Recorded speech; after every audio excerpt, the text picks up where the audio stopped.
I am the Queen of Solitude, daughter of the Emperor. Summon the Daedra. I'll trade the soul of every last subject of mine for a little comfort.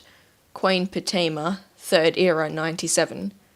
This phrase alone tells us about the madness and thirst for power of Queen Potema Septim of Solitude, also known as the Wolf Queen.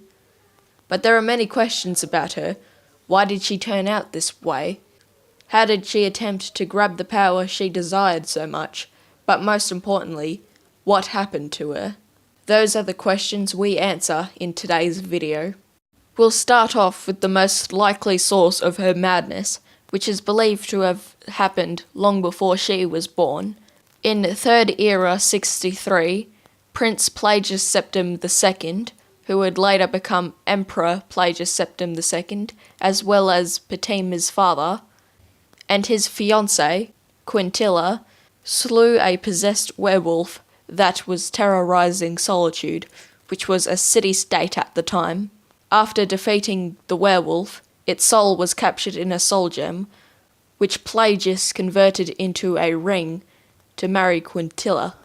It is believed that the soul of the wolf was then transferred into the body of their first child, Potema Septim, and this is the most believed reason why Potema was mad and hungry for power.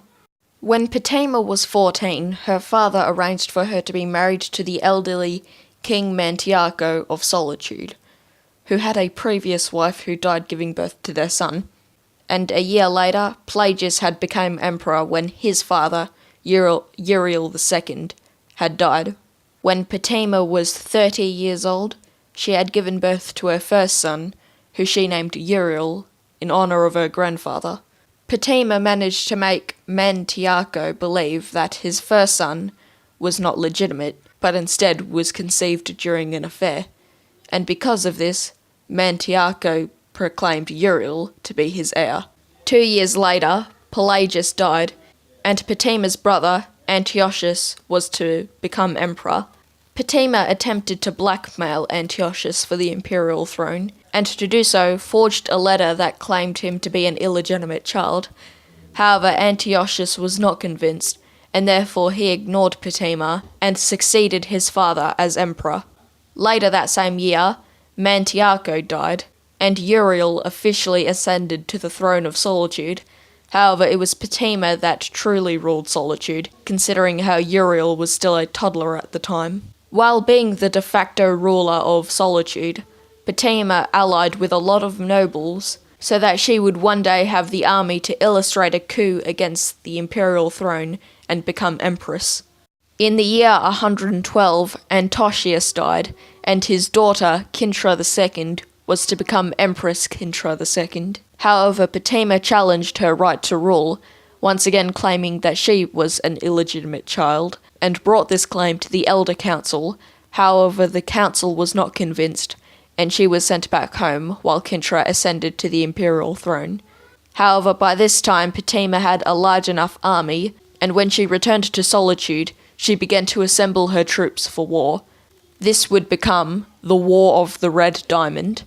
In the year 127, Potema's son, Uriel, was captured and executed. And after this, almost all of what was left of Potema's army defected to the empire, which was now ruled by Empress Sepphoris I.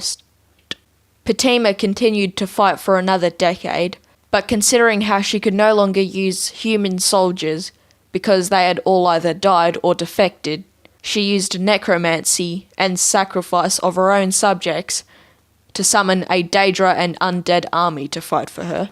This Daedra and undead army soon became the entire population of Solitude, since all of her subjects were either sacrificed for the necromancy to work, or were killed in the war. The war finally finished in the year 137 after a long siege of Solitude, where she was killed, but it is believed that before she had died, she had placed a spell on her nephew, Plagius III, who would later become Plagius the Mad, and this is most likely the reason that he was mad. And as they say, the rest is history. That is the end of today's video. I hope you guys enjoyed it, and I will see you guys in the next video. See ya!